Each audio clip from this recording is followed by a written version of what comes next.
You too. You watch Storm 2000? Back at it with another reaction for y'all boys. You feel me? We're back at it, posting consistent with the recordings and uploads. You feel me? So boys, we're back at it with another reaction. You feel me? It's another day, another video. And in today's video, we have why F1 drivers wouldn't survive NASCAR.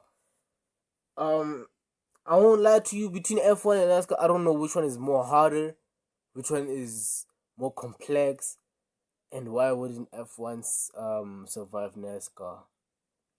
I'm pretty sure they would. F1, you literally lose body fat in F1 racing. I hope you realize that, boy. But anyway, let's get into the video without wasting more of your time. If you think you're gonna enjoy this video, like, subscribe, post notification bell on. You know the vibes, you know the score. Okay, let's get into it, boys. Most people think Formula One drivers can drive absolutely anything. That's and to what be I fair, believe. that's usually true. These are the same people who control carbon fiber rockets at 300 kilometers per hour. My dad drives just like an F1. This is so random out of the way, but they drive the same. His reaction time is on point. Have you seen the reaction time of a F1 racer? Oh nah, gents. Oh, I wish. I don't know. I might not. But if I could, I would put up clips. Their reaction time is genuinely insane. Managing tire wear, battery deployment, and whether the driver behind them is about to make a terrible life decision.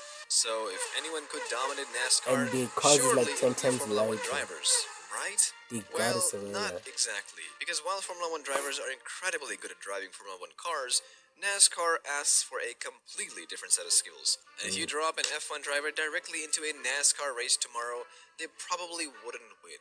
They might not even survive the first few laps without questioning their career choices. Because the first thing most Formula One fans don't understand about NASCAR is how close everything is. And by close, I mean absurdly close. At tracks like Daytona and Talladega, dozens of cars travel at nearly 320 kilometers per hour while separated by only a few feet. Imagine driving down a highway. Now imagine every car around you is doing 320 kilometers per hour and nobody believes in personal space.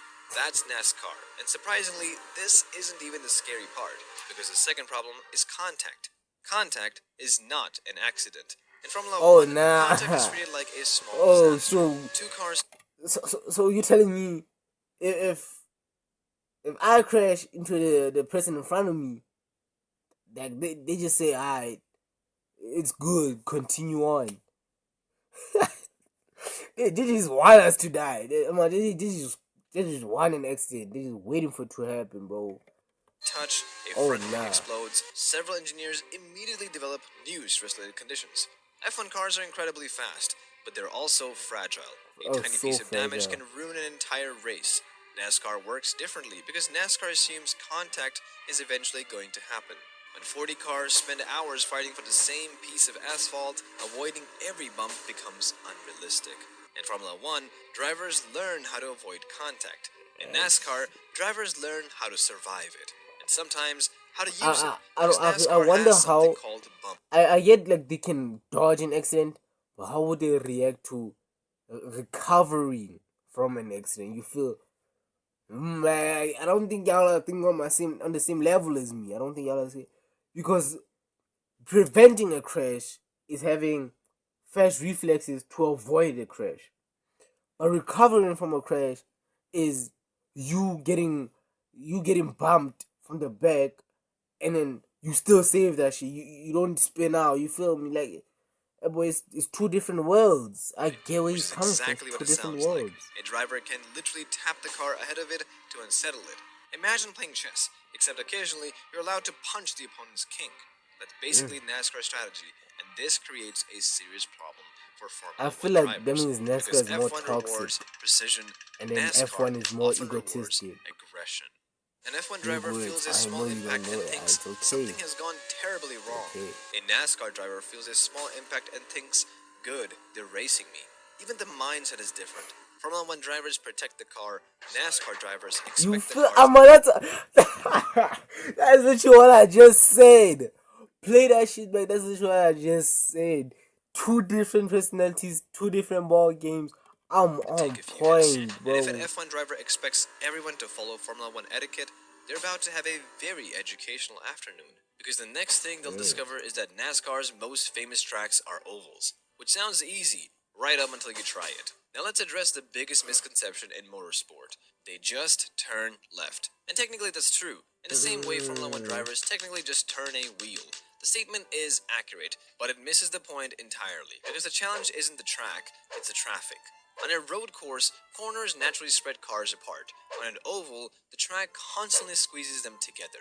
You're not just racing the asphalt, Come on, you're racing 39 other thinking drivers. about it, Every it's lap, for literally two different hours, worlds someone in is every aspect. always beside you or behind you, or somehow Yes, it's two both. cars. It's At just super a bunch of speedways, cars racing, drivers but can spend entire laps yo, separated by only inches, which means it's a one mistake different ball doesn't game. just affect you, it affects everyone around you. And that's before we even get to drafting. Because once NASCAR drivers start using the air itself as a weapon, things become much more interesting. NASCAR drivers don't just race each other, they race the air. At high speed, a car leaves disturbed air behind it, and if another car follows closely, it Mm. experiences less drag, which means it can go faster. This is called drafting, and NASCAR drivers have turned it into an art form. At super Okay, speedways, a group okay, of cars okay. is often faster than a Is it single the car, same in F which one creates though? a strange Is it the same situation in where F your one though? biggest rival can temporarily become your best teammate. Until they stop being useful, then they're your rival again. Formula One has drafting too, but NASCAR takes it much further. Entire packs of cars move together at extreme speeds, and if an F1 driver enters this environment, they'll quickly discover a terrifying reality. Dirty air, drafting, and cars pushing from behind constantly change how the car behaves. Unlike Formula One, Mm. NASCAR drivers often have to react before anyone can fully explain what's happening. One bad decision, one mistimed move, one small mistake, and suddenly 20 cars are involved in what Which one? NASCAR I wonder. calls the big one. A With nickname that this being said, I would think, I would think NASCAR is more dangerous than F1. That answers that question. My question is why? Why? What's the point of?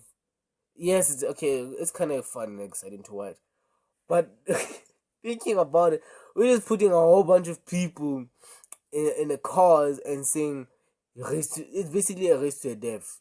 I can't lie. Basically, looking at it, it's a race to a death because when a crash happens, the race doesn't stop. They still continue racing. It does. They don't stop for nothing. It's literally win or die. For what? sounds much more friendlier Unnecessary. than the actual event. Because Unnecessary, when dozens of bro. cars travel inches apart at 320 kilometers per hour, crashes At don't least they stay have safety small for protocols. very I long. know. They spread I think it's in F rapidly, one. They like have bad like an financial advice. And if an emergency F1 car driver that thinks pulls that's up. stressful, wait until the race starts. Formula One starts are intense. 20 drivers charge toward the first corner. Everyone wants positions. Everyone wants them immediately. But Mm. NASCAR restarts operate on a completely different level. Because instead of 20 cars, you might have 40, and instead of spreading out quickly, they often stay packed together. As the green flag waves, the entire field accelerates at once. Cars Okay. fly out across multiple lanes, drivers attack every opening they can find, and So for the so next few so they laps, don't do like a patience lineup like effectively this. It's a lineup stops like existing. this This is where going many Formula One inside. drivers would feel uncomfortable. Not because they Mm, lack okay, I get speed, people but dissing because now. NASCAR rewards aggression.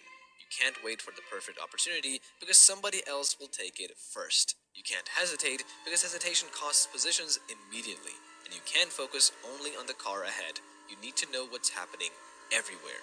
Ahead, behind, left, right, sometimes all at once. A single bad restart can cost 5 or 10 positions in seconds. Choose the wrong lane, lose momentum, and suddenly half the Okay, field drives past you. last Which place. brings us to the biggest challenge of all. But I feel Not like you're still speed, getting not paid crash. though. Last place, first place, you're still getting paid. I don't think that matters. I think the bag is what matters. You feel me? You gotta be paper chasing, boy. Gotta chase that paper. I think winning is just a reputation thing. It's just a wait. That got me thinking. In F1, they do brands. Ferrari. I only know Ferrari. I'm uneducated. I know, but like they do like their brand thing where the brand that wins gets a higher name, whatever. Do they do that shit in NASCAR, dog?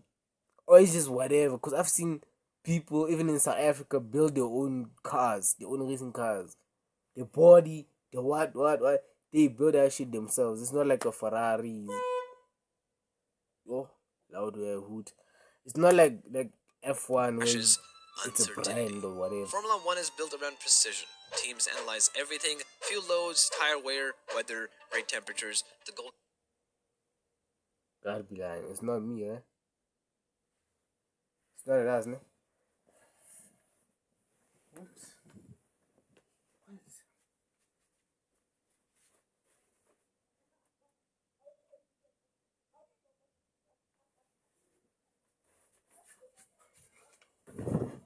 Okay, now I'm just giving myself unnecessary editing work. I gotta cut this part out now. But it's coming from the house. is simple: reduce surprises. NASCAR has a different relationship with surprises, mainly because it keeps creating them. One caution flag can completely rewrite an entire race. Hours of strategy can disappear in minutes. You can drive perfectly for 3 hours, then lose a handful of positions because the field suddenly resets. Not because you made a mistake, but because chaos got involved. And surprisingly, that's exactly what many Formula One drivers discovered when they tried NASCAR. Because eventually, theory meets reality. If Formula One drivers could instantly dominate NASCAR, we'd already know, because several of them have tried, and the results were mixed. Take Damn. Juan Pablo Montoya. So what Montoya they're wasn't just basically saying is that they actually kind of ass. Basically, they just saying NASCAR. I'm playing. I'm some playing. average Formula One driver. He won Formula One races. He won the Indianapolis 500. He's one of the most versatile racing drivers of his generation. Yet even Montoya needed years to adapt to NASCAR. Not because he lacked Damn, he talent, literally but saying because the NASCAR is skills were better though. different. All the strategy, drafting, It's too much restarts, for them. traffic They can't management, handle NASCAR everything like that. required adjustment. Then there was Kimi Raikkonen. At Formula One world champion, one of the fastest drivers on earth, yet even he discovered something important. Being elite in one form of racing doesn't automatically make you elite in another. The same pattern appeared again and again. Great drivers entered NASCAR, some succeeded, some struggled, but none simply arrived and took over. Because NASCAR drivers aren't slow drivers competing in slow cars. They are specialists. Many have spent their entire lives mastering super speedways, You short literally have to tracks, and oval dedicate and racing, devote your whole which life tells to us something NASCAR important. to be good at it. Motorsport isn't one skill, it's dozens of skills. The reason for that is simple. Most racing fans see motorsport as one giant category. Driving is driving, racing is race, fast is fast. But professional drivers know that's not how it works. A Formula One driver spends years learning how to maximize grip from an incredibly sophisticated machine. A NASCAR driver spends years learning how to manage traffic, momentum, and constantly changing air conditions. The I won't fundamentals hold you. I view them as the same because driving is driving. At the end of the day, the only difference is one is driving a spaceship and the other one is driving a rocket. That's the only difference. Which one is which? You can identify which one is which. The rocket is literally the one bumping everything, while the spaceship has thousands of buttons inside. What are all those buttons for? I wanna ask a F1 driver what are those buttons for? Genuinely, I don't think the whole thing is basically carbon fiber. Is it not? It's basically those toys. Get it toys and where you can break them apart like this. That's a F1 car. You crash once, it's dead. I'm on that.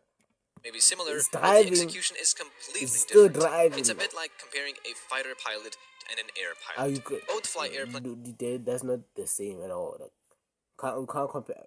Whoa, we can't compare those two now. One is literally at war fighting, the other is cruising. That's not a good comparison. Okay, let me. Okay, one. Okay, I kind of get it. One has a softer life, which is F1. One has a harder life, which is NASCAR. Both operate at But a elite bad level, but that things, doesn't mean God. either one could instantly do the other job. And Bad, NASCAR creates situations that bad Formula One drivers rarely examples. experience, running inches from another car for lap after lap, making split-second drafting decisions, surviving chaotic restarts with dozens of cars around them. Those aren't skills you learn overnight. They're skills built through thousands of laps and years of experience. Which is why even some of the world's greatest drivers needed time to adapt, and why NASCAR veterans often perform far better than outsiders expect. and every racing series rewards different ones. A Formula One champion is an expert at Formula One, a NASCAR champion is an expert at NASCAR, and those are not always the same thing. Let's see a NASCAR pro doing F1. Like I feel like we're giving NASCAR way too much credit, bro. They're giving NASCAR way too much, saying it's hard, it's hard. This type of driver did this and this and that. Let that a NASCAR driver drive something else. Let him drive the Indy 500 and win. So, Let's see that. would Formula One drivers survive NASCAR? Eventually? Probably. Would they dominate immediately? Almost certainly not, because NASCAR isn't easier than Formula One, it's different. Formula One rewards precision, NASCAR rewards surviving chaos. Formula One asks drivers to perfect every lap, NASCAR asks drivers to remain calm while surrounded by 39 other people trying to ruin their afternoon. One is a battle against the clock. Alright, we basically got our answer. F1 drivers suck. Come on. No, I'm trolling. But on a serious note, though, was why F1 drivers wouldn't survive NASCAR. If y'all enjoyed the video, like, subscribe, post notification bell on, and I'll see you in the next one.